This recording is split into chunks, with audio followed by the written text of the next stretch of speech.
que vos vêtements soient toujours propres. Vous avez été déjà enseigné ici au sujet du vêtement. Le vêtement dont on fait mention dans ces passages d'Apocalypse chapitre 22, il est question des œuvres justes des saints, des bonnes œuvres. Mais pendant la marche vers le pays des Canaan que j'explique le ciel, il arrive des fois que nos habits se salissent. À cause de quoi? À cause de ce corps que nous portons, le corps corruptible, à cause de nos faiblesses charnelles. Il arrive des fois que nous trébuchons, on se décapote du chemin, du droit chemin. Mais jusque-là, le Seigneur ne nous condamne pas. Le Seigneur veut que nous puissions arranger nos vies. Il veut que nous puissions nous remettre sur le droit chemin. Il dit, si vos péchés sont rouges comme la cramoisie, deviendront plus blanches que la neige. Venez et plaidons. Il dit, venez mes fils, venez mes filles, et demandons pardon. Sois sincère avec le Seigneur. Ne t'habitue pas de vivre avec une faiblesse quelconque. Tu dis, ah, tu minimises ces péchés, tu les sous-estimes. Mais bien aimé, on ne minimise pas les péchés. Parce qu'aucune impureté n'entrera dans le royaume des cieux. Cette faiblesse que tu as là, que tu gardes, tu gardes à ton cœur, tu héberges, tu nourris comme un enfant. Attention, attention, attention. La Bible dit, Dieu a créé le monde pendant 6 jours. Le 7e jour, il se reposa. Il a sanctifié le 7e jour. Le 7e jour ici, mes bien-aimés, c'est tout un repos que le Seigneur nous accordera selon Hébreux chapitre 4. La Bible dit, craignons donc tandis que la promesse d'entrer dans son repos subsiste encore. Aucun de vous ne paraisse être venu trop tard. Donc, le repos ici, c'est le royaume. Mais il a sanctifié le jour du repos. Donc, tout celui qui veut accéder au jour du repos doit mener une vie de sainteté. Nous est demandé. Et tu ne peux devenir saint par toi-même sans l'aide de Dieu, parce qu'il dit, sans moi, vous ne pouvez rien faire. Alors, abandonne-toi entre les mains du Seigneur. Demande à Dieu, Seigneur, je reconnais ma faiblesse, je reconnais que je n'ai pas encore abandonné ceci, Seigneur, cela. Pardonne-moi, Seigneur, et donne-moi la force d'avoir la haine de ces péchés. Donne-moi, Seigneur, un cœur qui déteste ces mal. Parce que le péché commence du moment où tu as la prise de conscience, du moment où tu reconnais que ça, vraiment, c'est une faiblesse qui peut conduire mon âme en enfer. Et c'est ainsi que tu peux demander l'aide de Dieu. Ne le minimise pas, ne le sous-estime pas. Demandons l'aide de Dieu. Prions s'il vous plaît, parce que le Seigneur est tout proche à la porte. Il peut revenir même après ce programme. Demandons l'aide de Dieu, s'il vous plaît. Prions. Donc, c'est-à-dire, tel que nous sommes là, nous sommes en train d'attendre la prophétie qui caractérise l'avènement du Seigneur Jésus. Est-ce que vous voyez cela? Donc, la première prophétie s'est accomplie à la 70. Donc là, nous sommes en train d'attendre l'accomplissement de la deuxième prophétie, c'est-à-dire l'enlèvement de l'Église. C'est pour cela que nous sommes en train de vous dire que nous sommes vraiment à la fin, nous sommes tout proches. Parce que le Seigneur peut revenir même après la fin de ce programme. C'est cette prophétie que nous sommes en train d'attendre. Et après l'accomplissement de cette prophétie, ça sera l'accomplissement de la prophétie par rapport à la fin du monde. Donc, sur ce, qu'est-ce que je vais nous dire par là? Nous devons, mes bien-aimés, à des moments comme ceci, s'attacher au Seigneur parce que le Seigneur nous a donné les signes, ne nous a pas laissés dans l'ambiguïté. Il nous a donné des signes. Il dit, regardez, lorsque vous verrez telle chose, telle chose, telle chose, sachez-le que je suis proche à la porte. Et parmi ces signes, il avait parlé des guerres, tous ces conflits que nous sommes en train d'adopter. Tout ce que vous suivez dans les formations, ça fait partie des prophéties qui caractérisent l'avènement du Seigneur. Donc ne vous laissez pas entraîner par la distraction. Le monde auquel nous vivons est à déclin, est en train de s'étendre vers sa destruction. Parce que ce que nous sommes en train de vivre aujourd'hui, c'est ce qui s'était passé au temps de Lot et puis au temps de Noé. Et quand Dieu avait vu ces mal, la montée du péché, au milieu des fils des hommes, au milieu de ces gens, des gens qu'il a créés, le Seigneur a décidé et dit non, je détruirai ce monde. Et la décision qu'il avait prise, mes bien-aimés, vous connaissez la suite. Le monde auquel nous vivons est sous le coup du jugement. Je ne vous mens pas, je vous dis en tant que serviteur de Dieu, au nom de Jésus-Christ. Donc ne vous laissez pas entraîner par des distractions.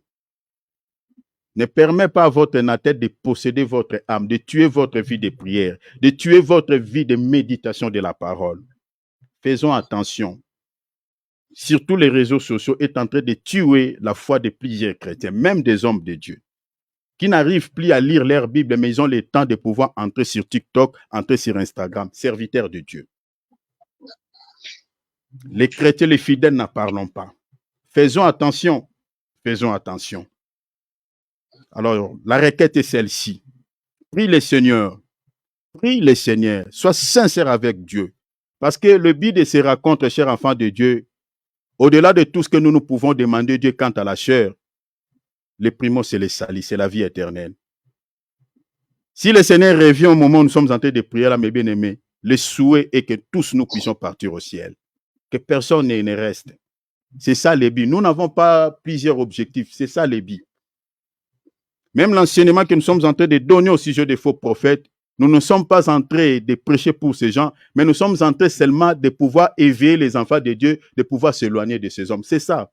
On s'affiche de ces hommes-là parce qu'ils continueront toujours à leur égarement. L'objectif, c'est de pouvoir épargner la brebis du Seigneur de ces gens. Parce que souvent, la brebis, il faut un maître pour pouvoir les diriger. Sans le maître, la brebis s'égare. Vous connaissez la brebis, si vous la laissez comme ça, elle va s'égarer. Prie le Seigneur, qui te donne la force de s'accrocher. Que rien ne te sépare de l'amour de Christ. Que les choses marchent, ne marchent pas. Restez attaché à Jésus. Parce que ton salut est plus précieux que toutes les choses de ce monde, toutes les richesses de la terre. Donc prie le Seigneur de tout ton cœur, dis Seigneur, je vais m'accrocher à toi, que rien ne me sépare de toi. Même quand je suis malade, même quand je suis à bonne santé, Seigneur, que je n'abandonne pas la foi. Même quand les choses marchent, même quand les choses ne marchent pas, Seigneur, que je reste toujours attaché à toi. Les réseaux sociaux ne tuent pas ma vie de prière. La télé ne tue pas ma foi.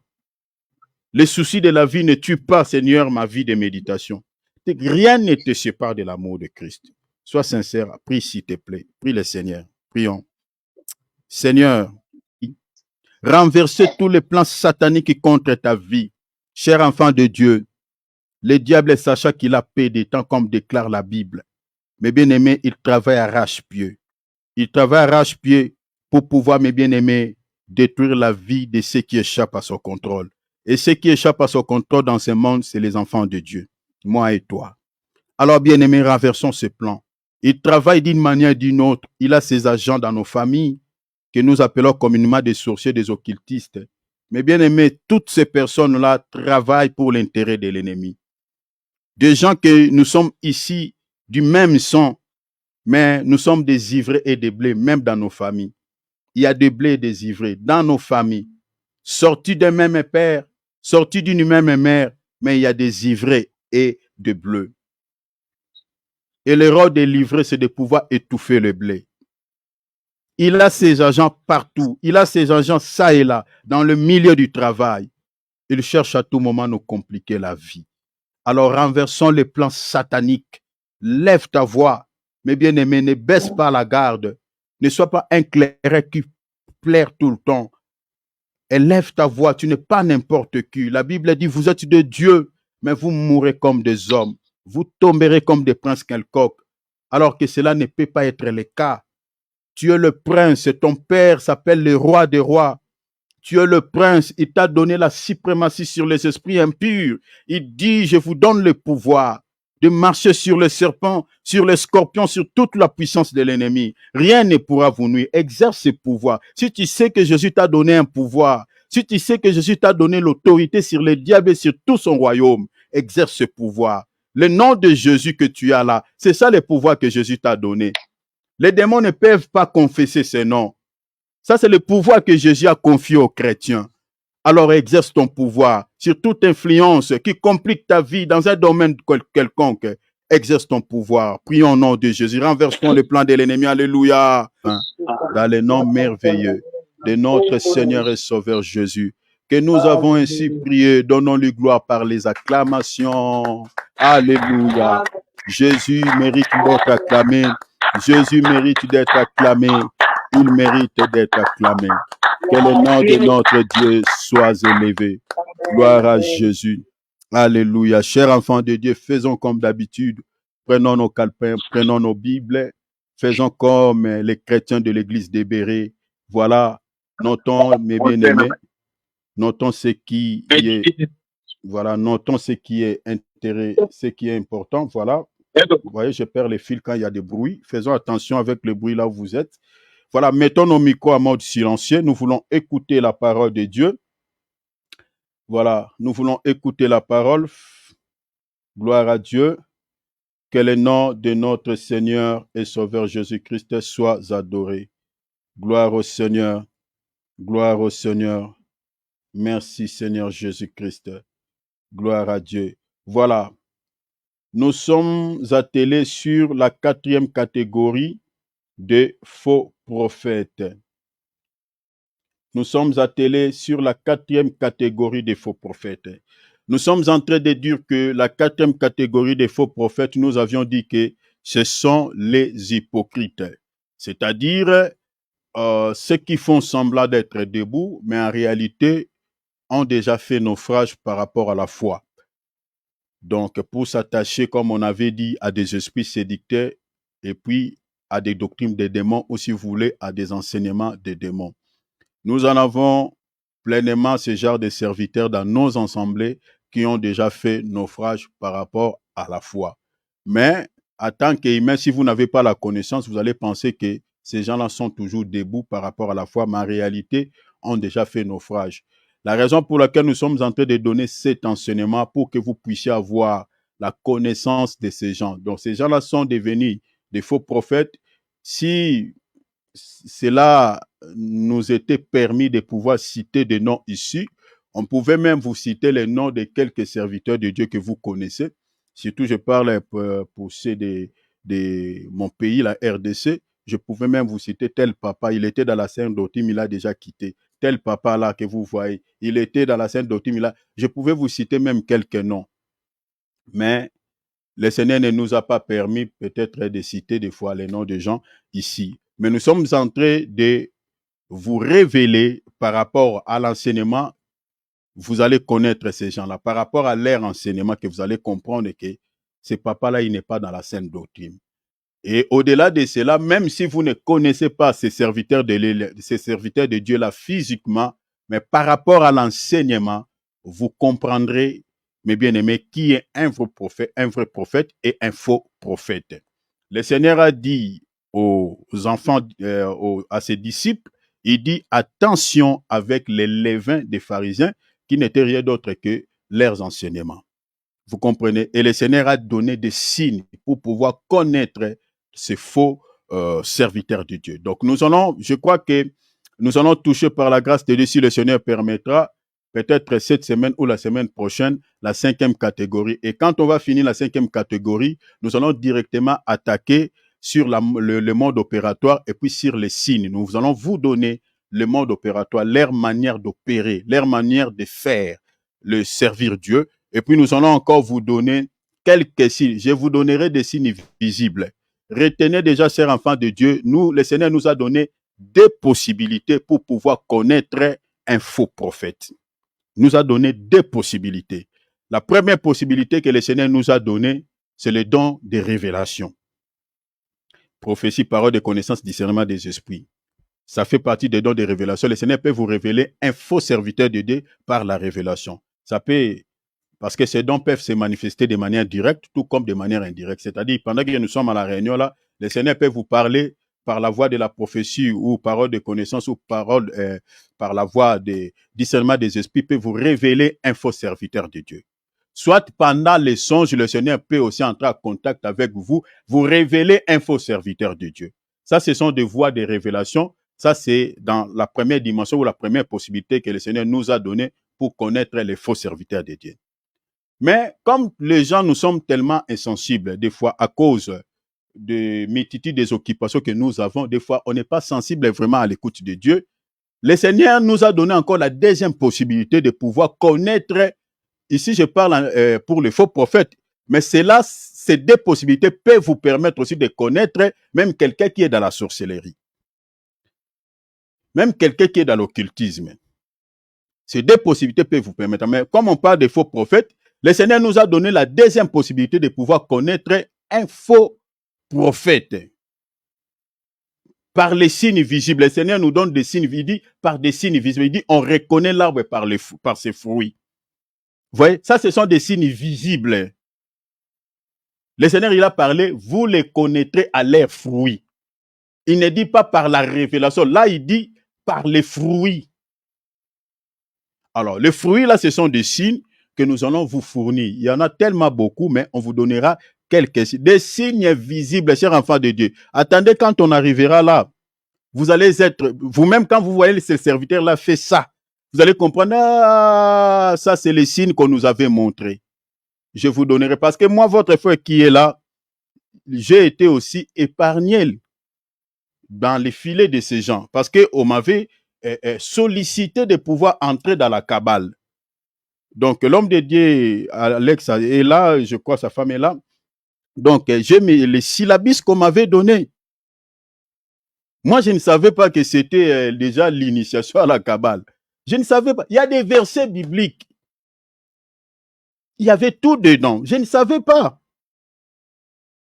Et le serviteur de Dieu qui m'avait donné ces syllabus, mes bien-aimés, il s'est éloigné de moi, mes bien-aimés, sans qu'il y ait problème. Alors, il était très, très, très attaché à moi. Je cherchais à comprendre. Avant, je ne comprenais pas. Mais comment on était là, tout ça, des fois, je lui écrivais, il m'écrivait. Après un temps, mais bien aimé, la personne a changé du coup comme ça. Après un jour, le Seigneur m'a révélé, mais tu ne sais pas. Regarde, le Seigneur m'a démontré. Après, ah, j'ai compris, j'ai dit waouh. Parce que c'est lui qui m'avait donné ces syllabus. Mes bien-aimés sont tellement répandus. Si le Seigneur ne vous fait pas grâce, vous tomberez entre les mains de ces gens que nous sommes en train de dire ici, les faux prophètes. Ils sont plusieurs catégories. Comme je nous avais dit, la première catégorie, c'est ceux qui sont dans la magie. Il y a ceux qui ont touché la cabale, ceux qui sont dans la franc-maçonnerie, ceux qui sont dans la magie noire, parce que dans la cabale aussi, il y a la magie noire. Je vous expliquerai ce que c'est la cabale. Je vous expliquerai. Je vous donnerai même l'origine de cette magie. Je vous donnerai quelques signes. Parce que je resterai très, très longtemps sur la cabale parce que c'est ça ce qui est plus répandu au milieu, dans le milieu chrétien. Bien qu'il y a aussi pas mal de musulmans qui sont dedans, mais plus c'est des chrétiens aussi. Ouais, entre guillemets, des faux chrétiens. Donc, c'est la magie qui est répandue dans ces milieux-là. Parce que si vous n'êtes pas dans la spiritualité, vous ne pouvez pas intégrer Kabbale. Donc, il faut que vous puissiez avoir une connaissance suffisante sur le plan spirituel.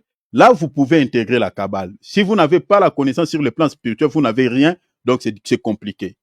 Donc, vous voyez la malice de l'ennemi. Donc, je crois qu'on vous expliquera beaucoup de choses par rapport à ça. Je vous donnerai même des signes.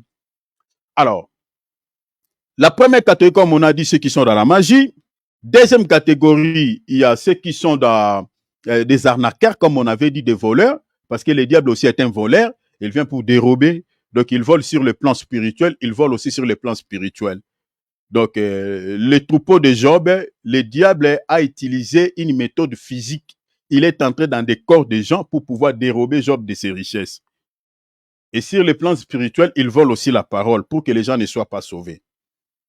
Alors, dans nos assemblées aujourd'hui, l'esprit qui est entré dans ces faux prophètes-là de pouvoir rançonner de l'argent, vous comprenez, c'est-à-dire la parole de Dieu est devenue comme un outil, un appât pour pouvoir voler les peuples de Dieu.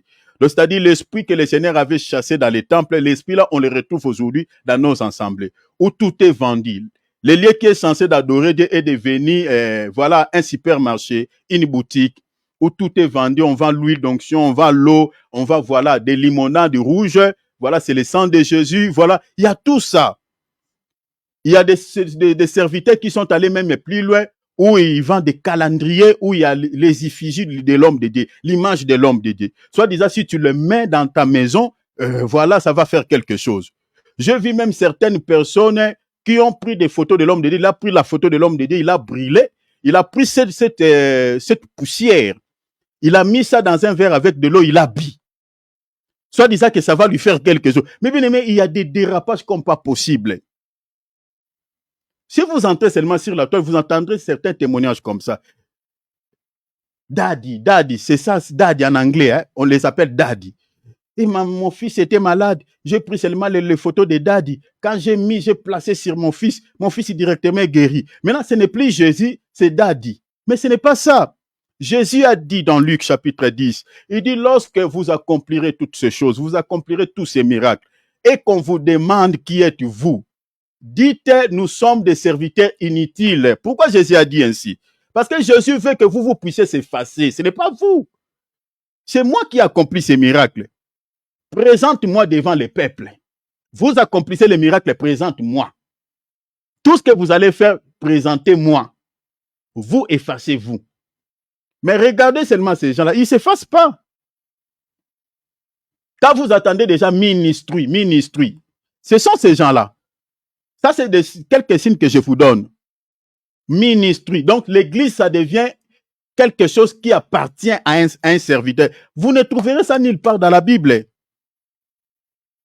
Nulle part. Alors, ça, ce sont des signes. Deuxième catégorie, c'est les arnaqueurs. Vous voyez, tout est vendu. Tout est vendu. Alors, je vous avais parlé beaucoup de choses par rapport à ça. Et la troisième catégorie, on avait parlé ceux qui sont possédés par l'esprit de l'erreur. Comme Jésus avait dit aux Sadducéens, vous êtes dans l'erreur. Pourquoi? Parce qu'ils avaient une manière d'interpréter la Torah. Ils ne croyaient pas à l'existence des anges, ils ne croyaient pas à l'existence des esprits, et puis ils ne croyaient pas ce qui était plus grave, ils ne croyaient pas à la résurrection des morts.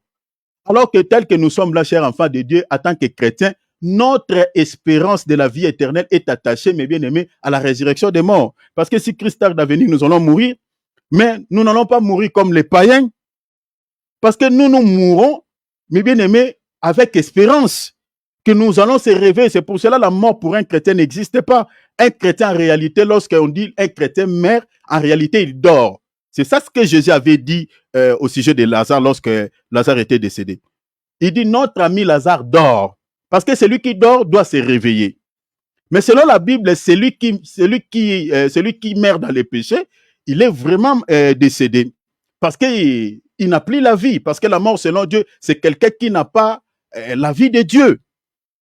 Toutes ces personnes que vous voyez là qui se promènent là, mes bien-aimés, quant à la chair, on les voit vivants, mais selon Dieu, puisqu'ils n'ont pas reçu Jésus-Christ dans leur vie, ce sont des cadavres ambulants, quoique vivants physiquement.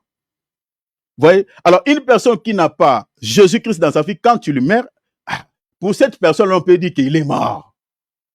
Mais un enfant de Dieu qui a reçu Jésus-Christ dans sa vie comme Seigneur et Sauveur, il est passé par l'eau de baptême, il a été baptisé au nom de Jésus. Et il a gardé la parole de Dieu dans son cœur et qu'il meurt.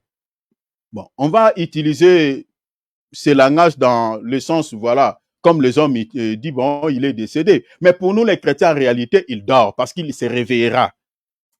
Vous voyez, il se réveillera. Alors, voilà un peu ce que nous sommes en train de dire. Alors, faisons attention, mes bien-aimés, avec tout ce courant, avec tous ces vents de doctrine que vous entendez ça et là. On a dit que la troisième catégorie, ce sont ceux qui sont possédés par l'esprit de l'erreur. C'est-à-dire, ces gens-là, ils interprètent la parole de Dieu selon leur raisonnement. Alors que l'apôtre Paul, dans le livre de 2 Corinthiens, il dit, nous renversons tout raisonnement qui s'élève contre la connaissance de Dieu. Parce que le raisonnement humain s'élève souvent contre la connaissance de Dieu. On n'interprète pas la Bible avec une encyclopédie à côté, avec des pensées. Non, la Bible s'interprète par elle-même. Les versets sont des frères. Quand tu lis un verset, mais bien aimé, si tu ne comprends pas ces versets, cherchez dans la Bible, il y a un verset qui interprète ces versets-là. C'est comme ça qu'on interprète la Bible. On n'interprète pas la Bible, mais bien aimé, par la langue. Comme on voit aujourd'hui souvent, surtout ceux qui ont fait des écoles théologiques. Je ne suis pas contre ceux qui ont fait des écoles théologiques, mais ce qui est mal, quand quelqu'un fait les études théologiques, il décroche un diplôme en théologie, du coup il devient pasteur. C'est ça ce que nous sommes en train de dire, c'est une aberration. Vous ne pouvez pas devenir serviteur de Dieu parce que tu as fait l'école théologique. L'école théologique, c'est comme une science infirmière, voilà, tout le monde peut faire ça, même un païen. Et quand je toucherai la cinquième catégorie, on vous expliquera beaucoup de choses par rapport à ça. Alors, c'est souvent ceux qui ont fait des écoles théologiques qui interprètent la Bible selon la langue, selon l'hébreu, selon le grec. Sauf que je ne sais pas pourquoi ils n'interprètent pas la Bible ils n'utilisent pas la langue araméenne. Alors que la Bible a été écrite dans ces trois différentes langues, l'araméen, l'hébreu et puis le grec. Mais c'est souvent hébreu, grec, tout ça, la langue araméenne, ils n'utilisent pas. Bon, ça m'étonne. Alors qu'une partie de la Bible de l'Ancien Testament était écrite dans la langue araméenne. Il y a quelques écritures. Alors, ça, c'est vraiment un souci que nous avons. Quand on interprète la Bible selon la langue, mes bien-aimés, c'est compliqué. C'est compliqué. Jésus parlait les Grecs, Jésus parlait l'hébreu, mais il disait aux Juifs, pourquoi ne comprenez-vous pas mon langage? Mais il parlait dans une langue où les Juifs pouvaient bien comprendre, mais ils ne comprenaient pas. La Bible, ce n'est pas la langue. La Bible, c'est le langage. C'est le langage de Dieu. Vous comprenez? C'est le langage. Or, qui dit langage, pour pouvoir interpréter la Bible, il faut que Dieu te prête sa langue pour pouvoir dénicher sa pensée. Parce que si le Seigneur ne vous prête pas sa langue, vous ne pouvez pas dénicher la pensée de Dieu dans les Écritures. 2 Corinthiens chapitre 2, verset 13, l'apôtre Paul lui dit, nous employons un langage spirituel pour des choses spirituelles. La Bible, on n'emploie pas un langage charnel, voilà, on utilise la langue, les mots, le jeu des mots, non. Oui, on peut recourir à la langue, voilà, parce qu'il y a certains mots où vous pouvez, mais il faut aussi avoir l'esprit d'interprétation, le Saint-Esprit, pour pouvoir dénicher la pensée de Dieu. Ne restez pas seulement, voilà, dans la langue et vous interprétez les mots, tout ça, les jeux de mots. Ça, il n'y a pas la vie. La vie est cachée lorsque on interprète la Bible selon l'esprit. Alors, la troisième catégorie, ce sont des gens qui sont attachés par l'esprit de l'erreur, qui interprètent la Bible, mes bien-aimés, selon les raisonnements, selon la langue. Et souvent, ces gens-là peuvent dire des choses, faire parler de la Bible et dire des choses à la Bible, c'est qu'elle n'a pas dit. N'a pas dit. Vous comprenez? Donc, peuvent aller même au-delà de ce qui est écrit. Alors que la Bible dit, n'allez pas au-delà de ce qui est écrit. Et dans les livres de 1 Thessaloniciens, l'apôtre Paul dit, notre prédication ne se repose ni sur l'erreur, ni sur la fraude. Vous voyez? Alors, ça, c'est la troisième catégorie. Alors, la quatrième catégorie, nous sommes en train de dire que ce sont des hypocrites. Donc, qui dit hypocrite, c'est-à-dire, ce sont des gens qui ont déjà fait naufrage par rapport à la foi. Quand je parle de la foi ici, je parle de la sainte doctrine. C'est les gens qui se sont écartés des enseignements des apôtres. Vous voyez, ils ont bâti leur propre doctrine. 1 Corinthiens chapitre 2, verset 13. Exactement. Voilà. Donc, nous sommes en train de dire que la quatrième catégorie, ce sont ces gens-là, c'est-à-dire des hypocrites. Donc, l'hypocrite ici, c'est-à-dire des gens qui se passent pour être debout, d'être debout, mais en réalité, ce sont des gens qui se sont déjà fait naufrage, qui se sont déjà retrouvés par terre. Vous voyez, par rapport aux choses de Dieu. Et ce sont des gens qui se sont attachés, comme on avait dit, à des esprits séducteurs et à des doctrines des démons. Lisons 1 Timothée, notre texte de base. 1 Timothée chapitre 4, on va lire les versets 1 et 2. Rapidement, parce que nous courons avec le temps. Il y a beaucoup de choses à dire, je cours avec le temps. Mais l'Esprit dit expressément que dans le dernier temps, j'avais déjà expliqué ce que veut dire les derniers temps. Les derniers temps commencent, pour ceux qui n'étaient pas là, commencent depuis la descente du Saint-Esprit, selon la prophétie de Joël, chapitre 2, verset 28. C'est l'apôtre Paul qui les réitère aux gens qui s'étonnaient, voilà comment ces gens parlaient dans notre langue, voilà tout ça. L'apôtre Pierre est en train de dire que non, c'est ici ce qu'a dit le prophète Joël, que dans les derniers temps, commence depuis la venue du Saint-Esprit. Jusqu'à présent, nous sommes toujours dans les derniers temps. Donc, le Seigneur peut revenir à tout moment parce que nous sommes toujours dans les derniers temps. Alors, l'apôtre Paul, la Bible dit que l'Esprit dit expressement, dans les derniers temps, quelques-uns abandonneront la foi. J'avais expliqué la foi dans ce contexte ici, c'est la foi en tant qu'évangile, selon Galates chapitre 1er, verset 23. Parce que nous avons trois types de foi, la foi en tant que fruit, la foi en tant que don spirituel et puis la foi en tant qu'évangile. La Bible dit, ils abandonneront la foi pour faire quoi? Pour s'attacher à des esprits séducteurs et à des doctrines des démons. Verset 2, la Bible dit, par l'hypocrisie des faux docteurs, c'est-à-dire, les gens là ne vont pas abandonner la foi parce qu'ils veulent abandonner la foi, parce que c'est de leur propre gré, ils disent, voilà, nous, on ne veut plus rester dans la sainte doctrine, donc nous voulons quitter la sainte doctrine pour ça. Non, la Bible a dit c'est par l'hypocrisie. C'est-à-dire l'hypocrisie ici, c'est un outil ou c'est un instrument que les faux docteurs ou les faux prophètes vont utiliser pour pouvoir égarer tous ceux qui sont dans la sainte doctrine. Est-ce que vous voyez cela? Donc, pour égarer tous ceux qui sont dans la sainte doctrine. La Bible a dit par l'hypocrisie des faux docteurs, portant la marque de la fraîtrise dans leur propre conscience. Ce sont des gens qui ont une conscience tordue parce que la foi est attachée à la bonne conscience. Quand on n'a plus la bonne conscience, la foi, donc on peut tomber dans l'égarement. Voilà, on peut faire naufrage par rapport à la foi. Alors, j'avais expliqué beaucoup de choses par rapport à ça. Alors, aujourd'hui, nous sommes en train d'expliquer l'hypocrisie des faux docteurs ou des faux prophètes, si vous voulez, en tant que vêtements des brebis ou des agneaux, ou d'agneaux, si vous voulez. Donc, nous sommes en train d'expliquer l'hypocrisie dans ce contexte-là. Donc, l'hypocrisie des faux docteurs en tant que vêtements des brebis ou d'agneaux. Vêtements des brebis ou d'agneaux, c'est la même chose. Donc, c'est-à-dire, ces gens, ils cachent leur vraie identité aux vêtements des brebis ou d'agneaux. Vous voyez? En réalité, ce sont des loups, mais ils n'utilisent pas la peau de loup. Vous comprenez? Les vêtements de loups, mais ils utilisent les vêtements des brebis ou d'agneaux pour pouvoir se présenter devant nous. Regardez, nous allons lire l'évangile de Matthieu, chapitre 7, verset 15.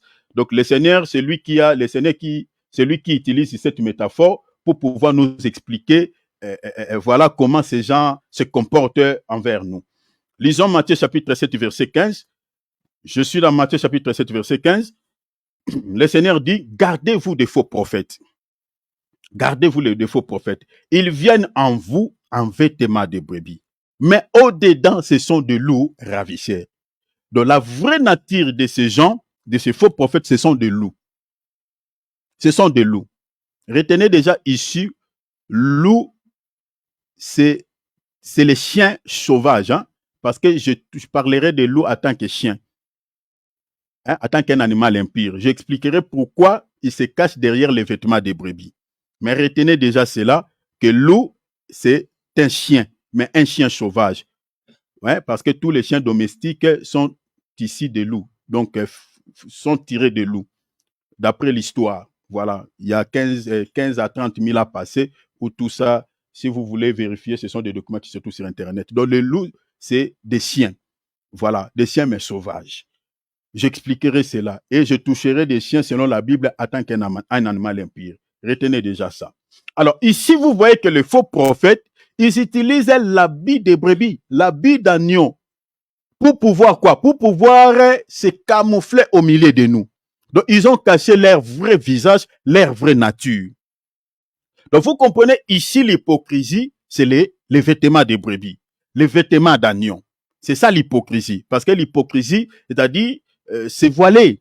Vous voyez, c'est caché. Donc, la personne a caché sa vraie nature, sa vraie identité. Vous voyez, donc il est tenté de se faire passer pour une personne de bien, mais en réalité, il est une mauvaise personne. C'est ça l'hypocrisie. Vous voyez, donc il se cache derrière le vêtement des brebis. Selon la traduction Semer dit, gardez-vous des faux prophètes lorsqu'ils vous abordent. Vous comprenez, lorsqu'ils vous abordent, ils se donnent l'apparence d'agneau. Est-ce que vous voyez cela?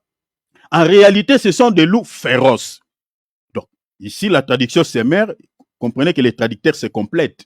La traduction Semer dit, ils ont l'apparence de l'agneau. Lorsqu'ils nous abordent, ils se donnent l'apparence d'agneau.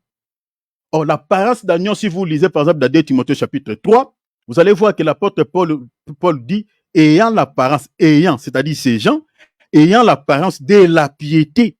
Vous voyez, mais régnant ce qui en fait la force. Il dit à Timothée, éloigne-toi de ces hommes-là. Donc, on ne s'approche pas, mes bien-aimés, d'un faux prophète. On s'éloigne. Je m'étonne aujourd'hui, les chrétiens, malgré on prêche, parce que j'ai une vidéo qui a fait plus de 3 kilos, 3000 vues, où il y a pas mal de débats sur cette vidéo-là. Il y a des gens qui disent, tu t'attaques à notre prophète, tu t'attaques, tout ça. Alors, les gens qui disent ça, ils n'ont pas les soucis de leur vie. Ils défendent des hommes. Est-ce que moi, je défends quelqu'un ici? Moi, je ne défends pas quelqu'un. Nous sommes en train de défendre la parole de Dieu, défendre Christ. Point barre. Mais ça m'étonne aujourd'hui. Moi, tel que je suis là, moi, je ne peux pas me permettre un chrétien me défendre. Tu me défends par rapport à quoi? Nous défendons tous la parole. Nous défendons Christ. Mais nous avons aujourd'hui des chrétiens qui sont devenus des fanatiques des hommes. Donc tu peux insulter Jésus, ça ne lui fera rien. Mais si tu touches à son dad, mais bien aimé, là il peut se déchaîner. Hein. Il peut t'insulter. Parce que tu as touché son dad. Regardez sur mon compte, voilà là, bébé Mabounza, entrez là-bas, vous allez trouver, il y a des vidéos là-bas, vous allez voir qu'il y a des gens, mes bien-aimés, qui défendent des hommes. Donc ces genres de chrétiens, ce sont des chrétiens qui sont muselés par ces hommes. Et la majorité de ces chrétiens-là, ils n'ont pas la foi, ils n'ont pas la connaissance de Dieu. Donc ce sont des fanatiques. Donc c'est comme, voilà, des musiques profondes, tous ces gens-là, des Ferrego, là, des Fali Poupa, qui ont l'air fans. Donc il y a certains serviteurs de Dieu qui ont aussi des gens comme ça. Donc les gens qui peuvent se bagarrer pour aimer, ces gens-là n'ont pas l'état de se bagarrer pour Jésus. On peut insulter Jésus par les musulmans. Ces gens-là, ils ferment leur bouche. Mais quand vous touchez à leur pasteur, là, ils peuvent ouvrir leur bouche. Donc, vraiment, c'est triste. Hein.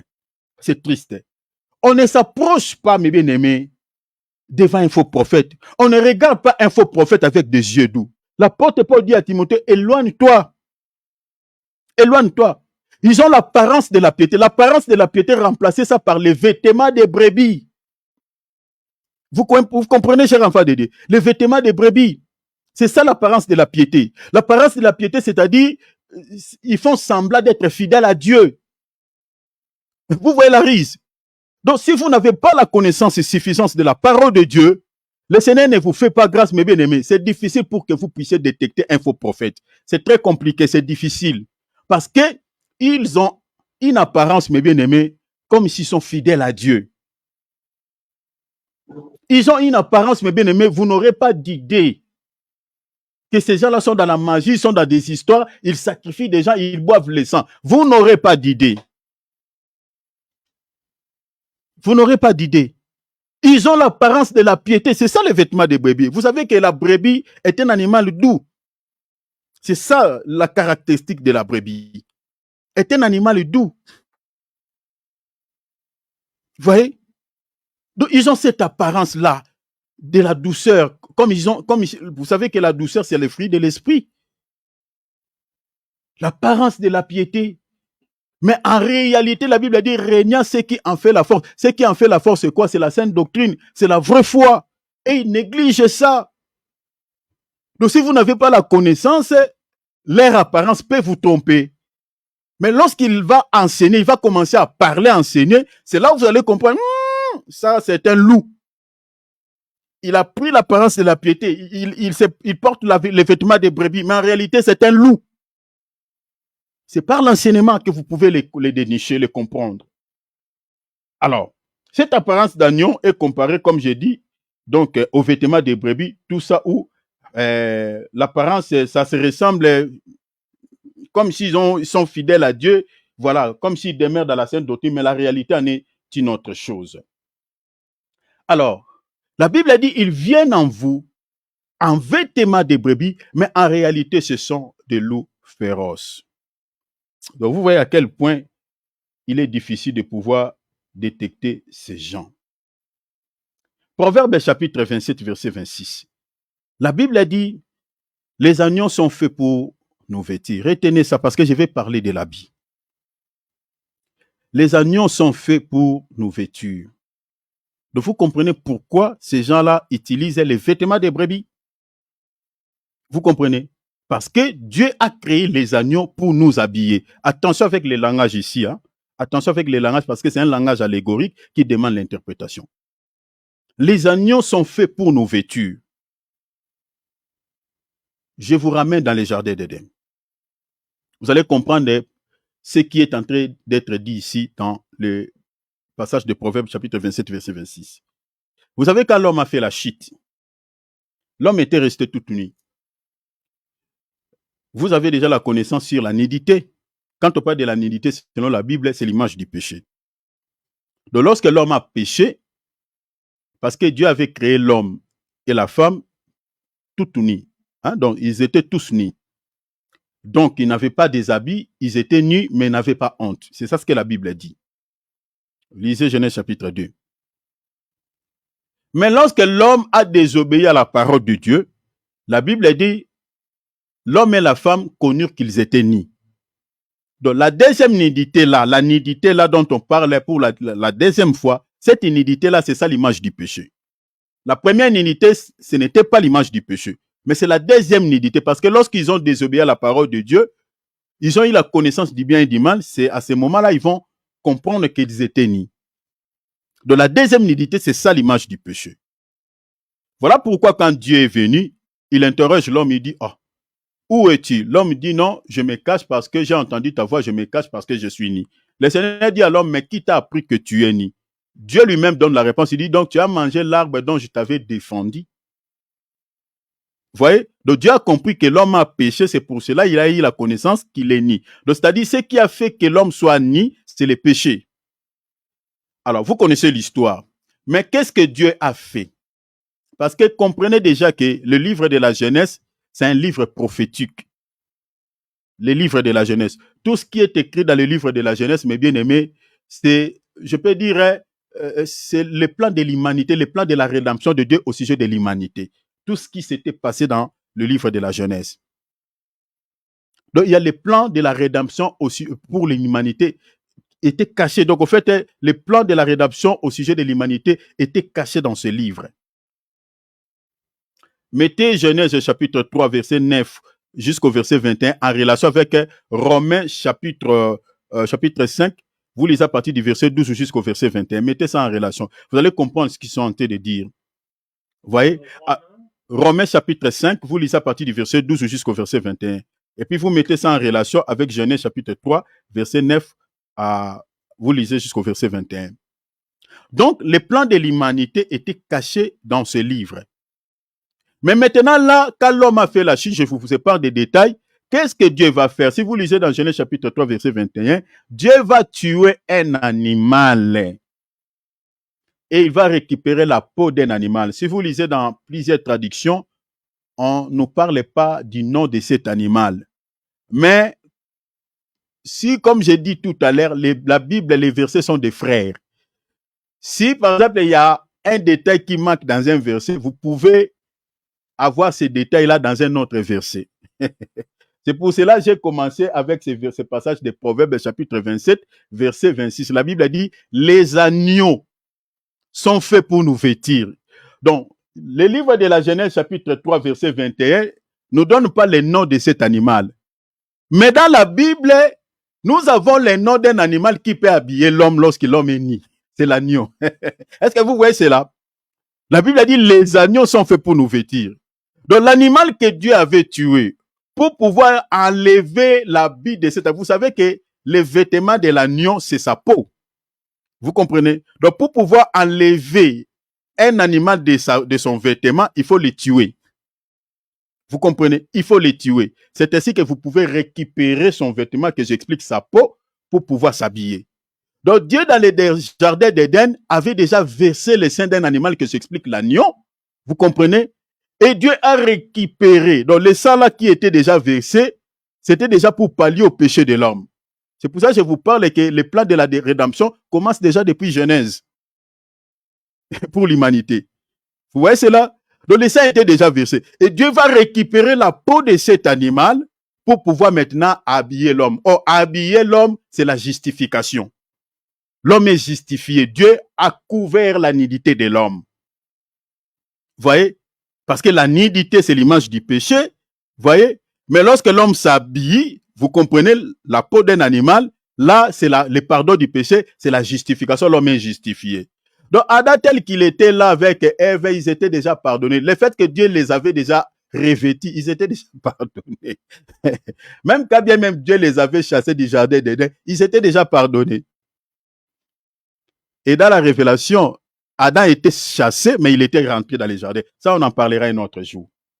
Vous comprenez? Donc, nous comprenons que l'animal, sa peau, c'est pour pouvoir habiller l'homme. Hein? L'animal dont je parle de l'agneau.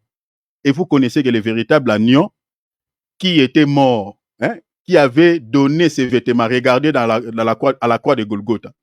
Jésus n'était pas mort avec ses habits. Est-ce que vous voyez cela? Jésus est mort tout nu. Ne suivez pas ce qu'on montre dans les cinémas, hein, dans les films là, qui avec voilà une pampers, voilà tout ça. Non, Jésus était mort tout nu. Vous comprenez cela? Tout nu. Donc, les habits de Jésus-Christ étaient retrouvés entre les mains des soldats romains qui étaient l'image des nations. Parce qu'il était mort pour nous, les nations. Donc, nous, on était nus. Jésus est mort tout nu. Or, la nudité de Jésus à la croix de Golgotha, dans un autre langage, explique tout simplement, il a pris notre place. C'est-à-dire, lui qui avait des habits, il a manqué des habits pour nous. C'est-à-dire, lui qui était saint, il s'est fait pécher. C'est ça la nudité. Il s'est fait pécher à notre place. Nous qui étions sans habits, Jésus a pris ses habits, nous a donné. C'est ça le mouvement qui s'était passé. Donc, les soldats romains vont récupérer ses habits et Jésus va rester tout uni à la croix. C'est ça le plan de la révélation, ce qui s'était passé en réalité dans les jardins d'Éden. Donc, l'animal va être tué et on va enlever sa peau qui était son vêtement pour habiller Adam et Ève qui étaient tout unis. C'est ça ce mouvement qui était passé à la croix de Golgotha. Jésus s'est déshabillé. Il va donner aux nations son vêtement pour couvrir notre dignité, c'est-à-dire nous justifier par rapport au péché afin que nous réquissions la rédemption. Alors, maintenant ici, vous voyez que qu'est-ce que les faux prophètes ils font? Ils récupèrent les vêtements, vous comprenez, les vêtements de la brebis pour pouvoir s'habiller afin de se présenter devant nous. Alors, les vêtements d'agneau ou les vêtements de la brebis, nous expliquons que ces vêtements-là parlent de la piété, vous comprenez, parlent de la justification, parlent aussi, mes bien-aimés, de la robe blanche. De la robe blanche. Vous savez qu'il y a une église dans la Bible qui avait perdu son vêtement. Il y a une église dans la Bible qui avait perdu son vêtement, qui était resté tout uni aux yeux de Dieu. Avant de développer un tout petit peu ce sujet, lisons quand même cette église. Apocalypse chapitre 3. Apocalypse chapitre 3, lisons les versets 15 jusqu'au verset 18. Je connais tes œuvres. Je sais que tu n'es ni froid ni brillant. Puisses-tu être froid ou brillant. Verset 16. Ainsi, parce que tu es tiède et que tu n'es ni froid ni brillant, je te vomirai de ma bouche. Verset 17. Parce que tu dis, je suis riche, je me suis enrichi et je n'ai besoin de rien. Et que parce que tu ne sais pas que tu es malheureux, misérable, pauvre, aveugle, Jésus dit quoi? Est nu. Est-ce que vous avez vu ça? Est nu. Maintenant, dans le verset 18, Jésus dit, je te conseille d'acheter de moi de l'or éprouvé par les faits afin que tu deviennes riche et des vêtements blancs afin que tu sois vêtu et que la honte de ta nudité ne paraisse pas. Est-ce que vous avez vu ça? Donc, la vêtement des brebis, vous comprenez, explique aussi la robe blanche. Pourquoi nous disons que la vêtement de la brebis explique aussi la robe blanche? Parce que, selon la Bible, la brebis est un animal pur. Selon la parole de Dieu. Les agneaux sont des animaux purs. Donc, quand on parle de la pureté, on parle de la couleur blanche, ce qui est saint. Alors, cette église avait perdu ses vêtements de brebis. À cause de quoi? À cause de la tiédeur. À cause, voilà, la tiédeur, c'est-à-dire, c'était une église qui avait le mélange. Vous voyez, il mélangeait Dieu, le véritable Dieu, le Seigneur Jésus-Christ et Mammon, le Dieu de la richesse. Parce que le Seigneur dit ici, parce que tu dis quoi? Je suis riche et je n'ai besoin de rien. Or, vous savez que dans la Bible, le Dieu de la richesse, on l'appelle Mammon. Matthieu chapitre 6, verset 24. Le Seigneur dit, nul ne peut servir deux maîtres à la fois. Alors cette église servait deux maîtres à la fois. Il servait Dieu, entre-temps il servait Mammon, le Dieu de la richesse. Voilà pourquoi Dieu est venu, il condamne cette église. Il dit parce que tu es tiède, tu es ni froid ni brillant. Parce que tu dis que je suis riche et que je n'ai besoin de rien. Donc c'était l'église, c'était une église de Dieu, une église véritable de Jésus. Mais c'était une église où il y avait les mélanges. Donc il y avait le monde dans cette église, à l'intérieur de cette église. Donc tout ce que vous connaissez de ce monde, les dieux Mammon, les dieux de la richesse, l'évangile de prospérité. Vous comprenez? Donc cet évangile qui met plus l'accent sur les richesses de ce monde. Mes bien-aimés, dans toutes les églises où vous voyez mes bien-aimés, on met les richesses matérielles devant toutes choses, devant la parole de Dieu. Mes bien-aimés, c'est ça l'église de Laodicée. Où vous voyez mes bien-aimés, on prêche souvent sur les choses qui ne touchent que la chair, qui ne vous caressent qu'au sens du poil. Mes bien-aimés, c'est ça l'église de Laodicée. C'était une église, mes bien-aimés, où il y avait les dieux mamans, où il y avait les dieux de richesse, les dieux de matériel. Et les caractères de cette église, on les retrouve aujourd'hui, mes bien-aimés, dans pas mal des assemblées à travers le monde. Où l'évangile qui touche là, mes bien-aimés, c'est compliqué. C'est plus l'évangile qui vous caresse au sens du poil, qui ne touche que les matériels, qui ne touche que le mativi, qui ne touche que de l'argent, qui ne touche que les richesses de ce monde. C'est ça l'église de Laodicée. C'était une église qui mettait plus l'accent sur les matériels, sur les richesses de ce monde, sur les choses terrestres. Alors que la Bible dit dans Matthieu, comme je viens de dire, Matthieu chapitre 6, verset 24, que nul ne peut servir deux maîtres. Soit il aimera l'autre, il aimera l'autre et détestera, il aimera l'un et détestera l'autre. Vous ne pouvez pas servir Dieu et maman, Dieu et les richesses, Dieu et les matériels. Alors, cette église était tiède. Or, la tièdeur aux yeux de Dieu, c'est ça l'image de la nudité.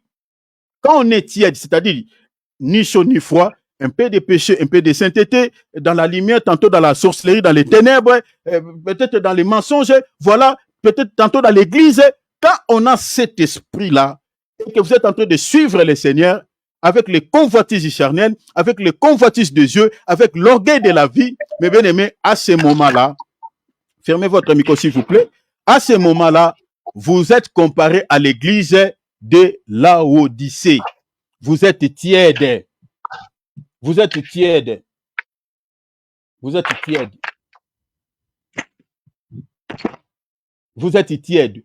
Le Seigneur peut vous vomir à tout moment. Aux yeux de Dieu, vous êtes nus. Bien-aimé, si tu es ici et que tu m'écoutes, cher enfant de Dieu, et que tu n'as pas encore abandonné totalement le monde dans ton cœur, aux yeux de Dieu, tu te ressembles à l'église de Laodicée. Tu suis le Seigneur, mes bien-aimés, avec la convoitise de ce monde, tu te ressembles à cette église. Aux yeux de Dieu, tu n'as pas d'habit, tu es nu. Tu as besoin de s'habiller du vêtement d'agneau, du vêtement de la brebis, le vêtement blanc. C'est-à-dire, sois saint, comme la Bible dit, marchez saint dans toute votre conduite. Le Seigneur dit à cette église, tu es nu. Je te conseille de chercher des vêtements blancs, c'est-à-dire le vêtement des brebis. Le vêtement des brebis, c'est-à-dire l'image de la pureté, l'image de la sainteté. Vous voyez cela? Donc faisons attention. Il y a des églises qui sont comme ça. Alors j'avais tantôt dit que les vêtements, je sauterai d'autres points parce que j'aimerais que nous puissions terminer. Dans la Bible, cher enfant de Dieu, les vêtements révèlent l'identité d'une personne. Suivez-moi ici très bien. Suivez-moi très bien et notez cela, s'il vous plaît, dans vos calepins. Le vêtement révèle l'identité d'une personne. C'est-à-dire, c'est dans le vêtement qu'on a toute l'explication de la vie d'une personne. C'est sur le vêtement. On peut avoir l'explication de la vie d'une personne. Dans la Bible, comme j'avais dit, on reconnaissait les sacrificateurs par leurs vêtements. Pour ceux qui veulent l'écriture, Exode chapitre 28, verset 2, vous lisez jusqu'au verset 4. Dieu avait ordonné que les sacrificateurs puissent avoir une tenue qui pouvait marquer une différence entre eux et le peuple. Donc si tu n'es pas sacrificateur, tu ne peux pas s'habiller comme un sacrificateur. Ils avaient une tenue un peu spéciale par rapport à eux, selon l'écriture que je vous donne. Le veuve, pareil. Les veuves en Israël portaient aussi des vêtements, mes bien-aimés. Quand une veuve s'habille comme ça, elle ne vous dira pas que je suis une veuve. C'est par sa tenue que vous pouvez comprendre qu'elle est une veuve. Il y avait des vêtements qui étaient confectionnés, mes bien-aimés, uniquement pour le veuve. Donc, une femme qui perd son mari avait un habit qu'elle portait. selon Genèse chapitre 38, verset 13. Suivez-moi ici très bien, je suis en train de vous amener quelque part. Il y a un pourquoi. Vous pouvez lire aussi Genèse chapitre 19, verset 2. Vous pouvez ajouter 1 Samuel, plutôt Genèse plutôt 38, verset 13,19.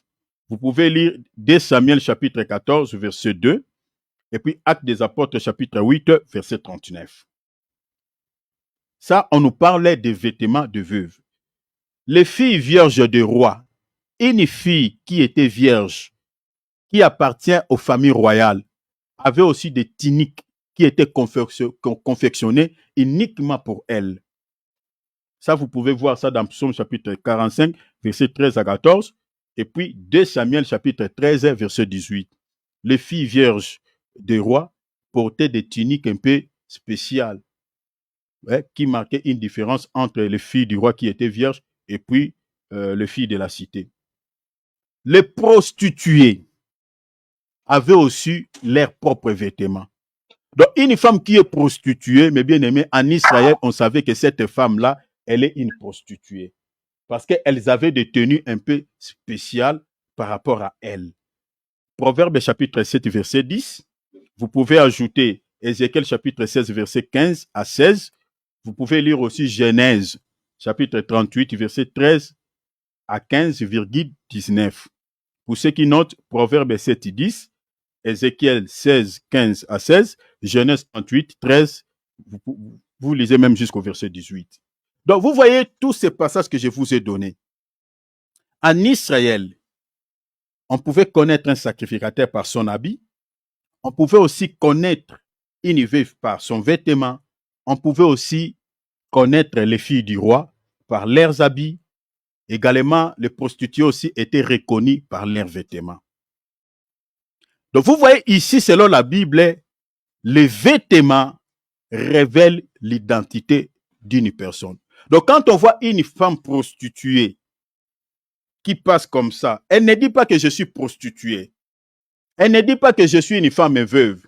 Elle ne dit pas que je suis une fille du roi. Mais il y avait déjà toute une explication par rapport à son vêtement. Donc, c'est-à-dire, dans les vêtements, il y a deux aspects principaux, ce que vous pouvez noter. Dans les vêtements, il y a deux aspects principaux, parmi lesquels nous avons sur le vêtement, nous avons l'explication, et sur les vêtements, nous avons la distinction. Donc, c'est-à-dire, sur les vêtements, on peut avoir l'explication de la vie de cette personne. On peut aussi remarquer la distinction entre cette personne et les autres. Je donne par exemple, je prends un exemple. Si vous allez par exemple dans une clinique, vous trouverez à l'intérieur d'une clinique les gens qui s'habillent tout souvent blanc. Ces gens-là ne se présenteront pas devant vous pour vous dire que non, moi je suis tel, non. Les habits qu'ils portent, il y a déjà l'explication sur leurs habits.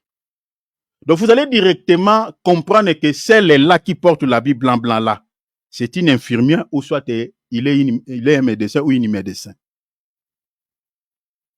Donc vous aurez toute l'explication de sa vie par rapport à sa tenue.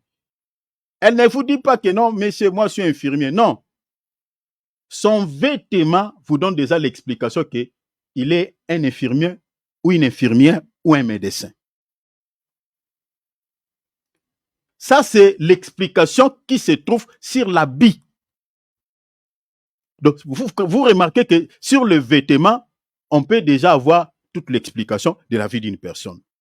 Ça, c'est le premier aspect. Et deuxième aspect, sur l'habit, comme je viens de dire, marque aussi la distinction entre la personne et les autres personnes. Comme je parle des personnels, des gens qui travaillent dans des cliniques. Donc, leur tenue vestimentaire marque aussi une distinction entre eux et les gens qui ne travaillent pas, qui ne sont pas dans cette fonction. Vous comprenez? Quelqu'un qui n'est pas infirmier, quelqu'un qui n'est pas médecin, ne peut pas porter cet habit-là blanc. Donc, si tu portes un tel habit, on va te dire, toi, mais comment tu portes cet habit? On peut même t'arrêter. Oh, tu n'es pas infirmier, mais pourquoi tu as porté cet habit? On peut t'interpeller. Donc, une personne qui porte blanc, cet habit est en train de marquer une distinction entre elle et les autres personnes qui ne sont pas comme lui ou comme elle. Donc, c'est-à-dire, sur les vêtements, nous avons deux aspects principaux. Un, nous avions dit, le premier aspect, c'est-à-dire sur les vêtements, nous avons l'explication de la vie de la personne. Deuxième aspect, nous avons la distinction entre cette personne-là et les autres personnes. Dans un autre langage, dans un langage simple. Cher enfant de Dieu, une fille de Jésus-Christ qui s'habille comme une prostituée, mais bien aimé, on peut déjà avoir toute l'explication sur son état d'âme. Est-ce que vous avez vu ça? Comme aujourd'hui, là, comme nous sommes en été, nous sommes en Europe, cher enfant de Dieu, j'ai toujours dit, je dis, mais nous n'avons qu'un seul code de la route qui est la Bible. Soit nous sommes des chrétiens, soit on n'est pas. Une fille du Seigneur ne peut pas s'habiller comme les païens. Ça ne se fait pas.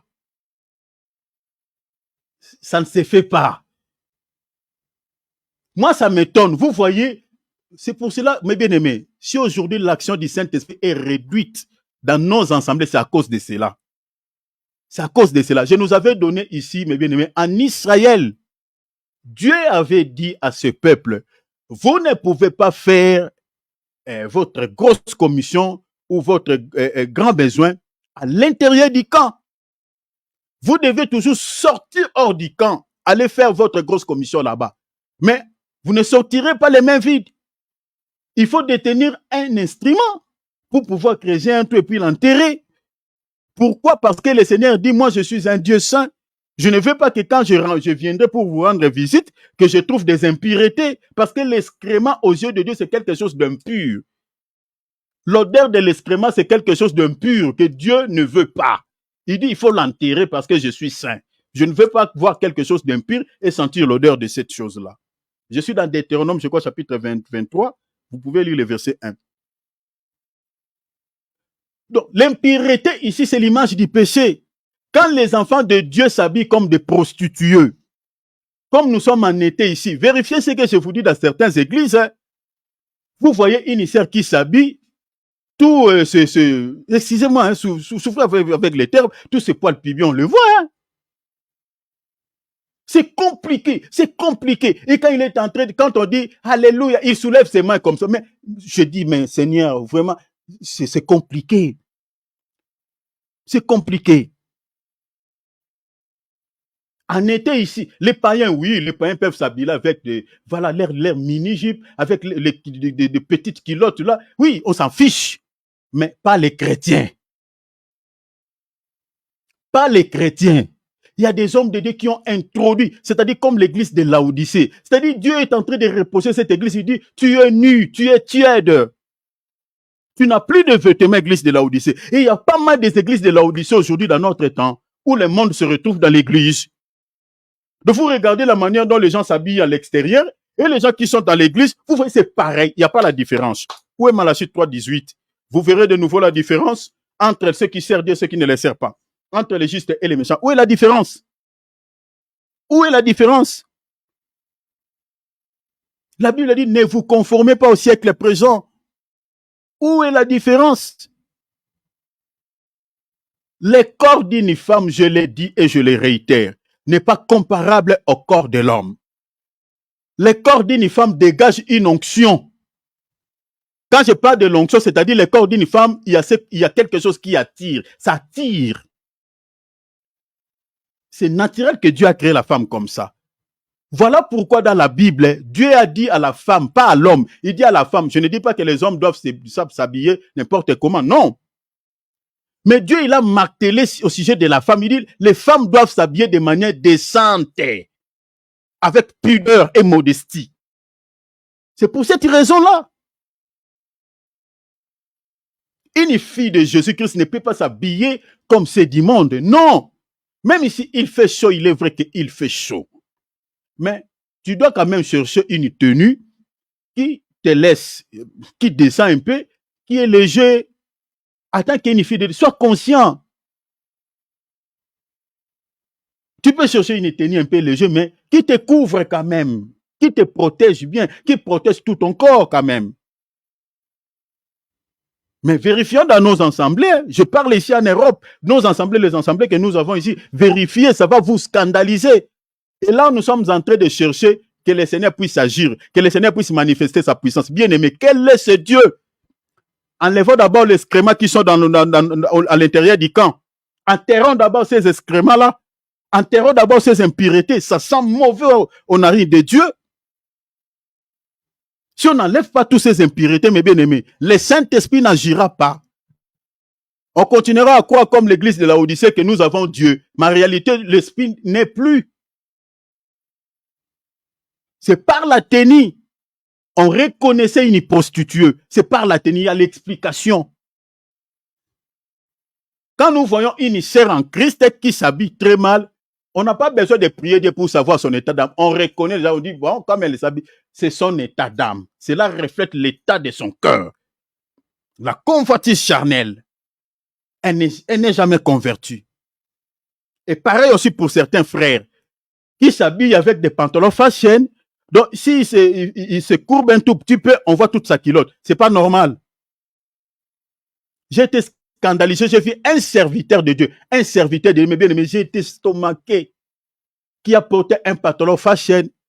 Et quand il cherche à se courber, à ramasser un truc, mes bien-aimés, on a vu, pas la culotte, hein, donc même tout son corps derrière. Tout son corps. Un serviteur de Dieu. J'ai été scandalisé, j'ai dit, mon Dieu, nous allons où?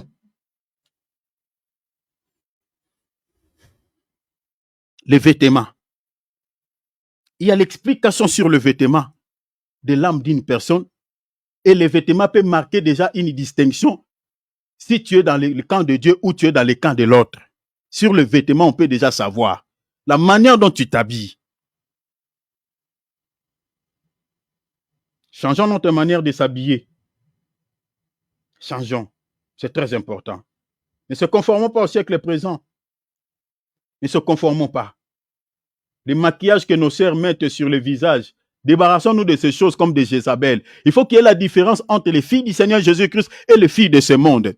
S'il n'y a pas la différence, mes bien-aimés, nous attendrons l'enlèvement, mes bien-aimés. La vraie église partira. Nous, on continuera toujours à chanter. Hein? Je ne parle pas de nous, moi, je ne serai pas là. Je mets seulement nous pour, voilà, atténuer un peu, hein? Peut-être mon langage. Mais moi, je ne serai pas là. Je le crois au nom du Seigneur Jésus-Christ. Parce que la parole que nous sommes en train de prêcher là, ce n'est pas seulement pour vous, mais pour moi-même, pour nous tous. S'il n'y a pas la crainte de Dieu, mes bien-aimés, il n'y a pas l'enlèvement. Aujourd'hui, nous avons des serviteurs de Dieu qui voient le mal, mais qui ferment les yeux au mal, qui aiment les nombres, qui aiment le chiffre, qui caressent les enfants de Dieu au sens du poil, parce qu'on veut avoir les nombres. Mais ce n'est pas ça. Ça, il n'y a pas l'amour. Quand il y a l'amour, on se dit la vérité. Il faut dire la vérité. Rouge, appelez ça rouge. Noir, c'est noir. Jésus ne caressait pas aux gens au sens du poil. Dans nos assemblées, il y a pas mal de saleté. On voit les mal, on dit. À moins que l'homme de dessus. Si moi je dirige une église, je vois les sœurs qui s'habillent mal. Je vais d'abord interpeller les femmes âgées dans cette église. Je vais parler aux femmes âgées. Et les gens qui se mettent à la porte pour accueillir les gens. Quand vous voyez une sœur qui entre avec une mini-jupe, avec sa jupette de sa petite sœur ici, vous lui donnez voilà, une robe, soit une panne. On va s'organiser. Et puis l'interpeller. Si elle ne change pas, à la prochaine fois, voilà, on dit, allez chercher une autre église pour prier. Parce que tu ne veux pas changer. Ça, c'est l'église de Dieu, ce n'est pas une boîte de nuit. Quand toi, tu t'habilles mal, on prie. Maintenant, il y a des frères qui sont déconcentrés parce qu'ils regardent une sœur, voilà, qui a des jambes jolies, qui a des mollets, je ne sais pas comment. Il a mis des make-up, tout ça, des peintures là. En tout cas, non. Non. Que Dieu nous délivre de l'esprit du monde. Au nom du Seigneur Jésus. Que le Seigneur nous délivre de ces esprits. Je vais m'arrêter dans 5 minutes. Donc, vous comprenez que les faux prophètes, ils utilisent l'habit de la brebis. Mais je vais parler ici sur le plan spirituel des types d'habits que nous avons. Sur le plan spirituel, nous avons deux types d'habits. Je crois que je vais parler pendant 5 minutes et puis on va continuer le samedi. Sur le plan spirituel, nous avons deux types d'habits, comme je viens de dire, deux types de vêtements si vous voulez. Donc, nous avons des vêtements sales et puis nous avons les vêtements sales qui sont l'image des péchés. Notez Zacharie chapitre 3, verset 4. Et puis nous avons des vêtements de fête qui sont l'image des œuvres justes ou des bonnes œuvres. Selon Zacharie chapitre 3, verset 4. Et puis vous pouvez noter aussi Matthieu 22, 12. Et puis Apocalypse chapitre 19, verset 7 à 8. Donc je parle sur le plan spirituel, nous avons au moins deux types d'habits. Nous avons des vêtements sales qui sont l'image des péchés, selon Zacharie chapitre 3, verset 4. Donc ici, tous ces versets que je suis en train de donner, je suis en train de nous amener quelque part pour expliquer pourquoi les faux prophètes s'habillent en vêtements de brebis pour pouvoir se présenter devant nous. Donc je suis en train de nous amener quelque part. Donc c'est ça les billes. Voilà. Donc tous ces crochets que je fais là, l'objectif c'est je suis en train de nous amener quelque part.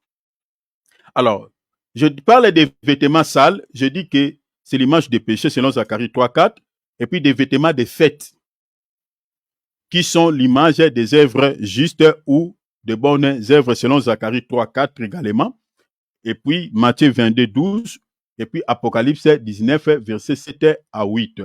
Alors, les vêtements sales, c'est ce qui est considéré comme étant la peau du loup. Donc, cela parle de l'impureté, la peau du loup. Parce que ces gens-là, en réalité, ce sont des loups. Les faux prophètes, ce sont des loups. Mais ils ne veulent pas se présenter avec leur peau. Est-ce que vous voyez cela? Ils ne veulent pas se présenter avec leur peau, leur vraie nature. Donc, ils ont emprunté une autre nature. Ils utilisent les vêtements ou la peau de la brebis. Vous comprenez? En réalité, la peau de loup ou les vêtements du loup représentaient les vêtements sales. Pourquoi j'ai dit cela? Parce que le loup, c'est un chien sauvage. Or, un chien, selon la Bible, est un animal impur. Est-ce que vous voyez cela? Est un animal impur. Je peux vous donner un verset selon Exode chapitre 22, verset 31. Vous voyez?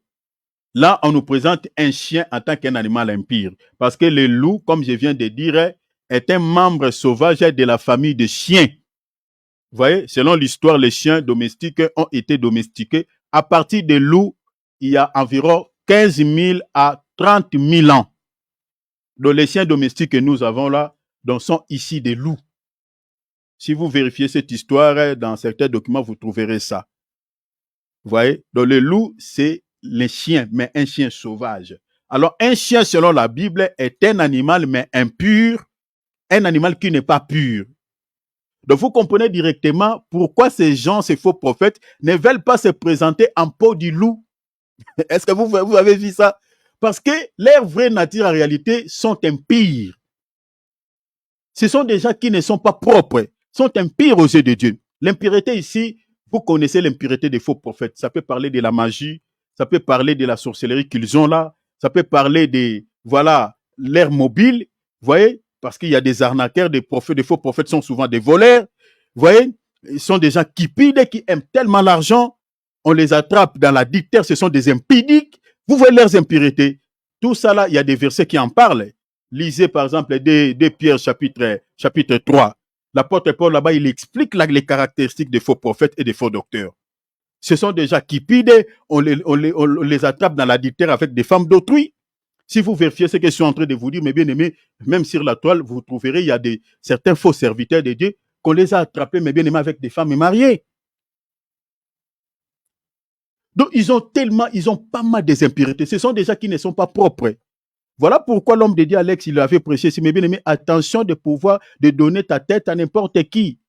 Une telle personne, s'il place sa main sur toi, mes bien-aimés, il va te communiquer ses esprits. il va te communiquer ces esprits impurs. Ce sont des gens impurs, ce sont des loups, ce sont des chiens sauvages, sont impurs. Voilà pourquoi, pour pouvoir cacher leur vraie identité, ils se présentent en vêtements de brebis, c'est-à-dire la nature de la pureté. Ils ont l'apparence de la piété, l'apparence de la pureté. Est-ce que vous voyez ça? Je vous donne un exemple à citant peut-être l'Église catholique. Regardez comment ces gens-là s'habillent. Regardez leur manière de parler. Regardez leurs images. si on vous dit que ces gens sont impurs, sont dans ceci, sont dans cela, vous n'allez pas croire. Hein? Ils ont une image, mes bien-aimés, propre par rapport à moi. Surtout leur tenue vestimentaire, là, mes bien-aimés, ça leur donne une apparence de la piété comme pas possible. Ça, c'est l'image que je donne, l'exemple que je donne par rapport à eux. Mais regardez l'image de tous ces faux prophètes que nous avons. Ils sont souvent très propres, ils s'habillent toujours en costume et cravate tirée à 4 épingles, ils roulent carrosse, ils ont une vie, voilà, ils ont une teinture un peu, voilà, ils se maquillent bien, ils ont une apparence, mes bien-aimés. Donc, si vous n'avez pas la connaissance de la parole de Dieu, vous allez les prendre comme étant des vrais serviteurs de Dieu, alors que ce sont des loups qui se sont déguisés en peau de brebis. Alors, je m'arrête ici. Nous allons continuer le samedi par la grâce de Dieu à 15h heure de France, 14h heure d'Afrique. Chers enfants de Dieu, Dieu vous bénisse. Nous allons continuer. Vraiment, merci beaucoup pour le temps que vous avez accordé à la parole. Vraiment, que le Seigneur de gloire puisse vous bénir abondamment. Vraiment, je sais que le temps que vous accordez à la parole, ce n'est pas un temps perdu. Le Seigneur ne manquera pas de vous bénir, de vous faire du bien. Persévérons, chers enfants de Dieu, le Seigneur revient. Il revient. Donc, soyons très, très prudents. Soyons très prudents. Vraiment, nous sommes en train de faire ces choses avec un cœur rempli d'amour parce que nous ne voulons pas que les gens puissent rater l'enlèvement parce que ce qui va se passer après l'enlèvement de l'Église, c'est horrible. Ce sont des choses qui n'ont jamais eu lieu, qui n'aura jamais eu lieu. L'enlèvement de l'Église se passera, mes bien-aimés, dans les croisières et en un seul jour. Donc, ne ratez pas ce jour. Restons attachés au Seigneur. Donc, et puis, quand le Seigneur reviendra, nous partirons tous dans les airs. Ouvrons nos micros, nous allons prier. Nous allons demander la grâce de Dieu. Ouvrons nos micros, nous allons demander l'aide de Dieu. Vraiment, demandons à Dieu de pouvoir éloigner ces hommes, mes bien-aimés, sur notre chemin. Comme je nous avais dit que le nombre de faux prophètes sont plus nombreux que le nombre de vrais prophètes. Donc, faisons attention, demandons vraiment à Dieu de pouvoir éloigner ces hommes, mes bien-aimés, sur notre chemin. Demande à Dieu de pouvoir te préserver de ces hommes.